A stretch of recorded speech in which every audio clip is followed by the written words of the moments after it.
સ્વામિનારાયણ સંપ્રદાય વર્ષોથી સેવા કાર્ય કરતું આવ્યું છે. એવામાં એમણે એક મેડિકલ કોલેજની શરૂઆત કરી છે. એના ઉદ્ઘાટનમાં આજે રાષ્ટ્રીય ગૃહમંત્રી એટલે કે આપણા અમિત શાહ જે છે એ ત્યાં ઉપસ્થિત હતા અને એમણે સ્વામિનારાયણ સંપ્રદાય વિશે વાત કરી. સ્વામિનારાયણનો જે જન્મ થયો છપૈયાની વાત હોય તો ત્યાંથી લઈને અત્યારના ગુજરાતના આદિવાસી વિસ્તારોમાં ક્યાં ક્યાં સેવા કાર્ય ચાલી રહ્યા છે, એ શિક્ષણની વાત હોય, એ દરેક વાત પર એમણે શું કહ્યું આવો સાંભળીએ. સ્વામિનારાયણ ભગવાન છપૈયામાં જન્મ્યા, ગુજરાતને કર્મભૂમિ બનાવી અને ગુજરાતની અંદર પોતાના હાથથી 9 મંદિરો સ્થાપ્યા અને એક મહાન પરંપરા ઊભી કરી.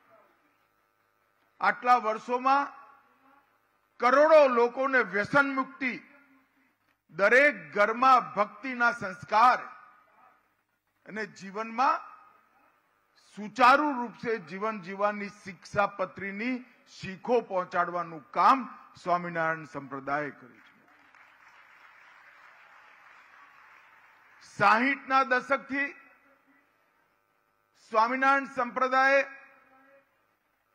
સમગ્ર ગુજરાતની અંદર ગુરુકુલો સ્થાપવાની શરૂઆત કરી અને હું આજે રાજ્ય સરકારમાં એ મંત્રી રહ્યો છું, કેન્દ્ર સરકારમાં પણ મંત્રી રહ્યો છું.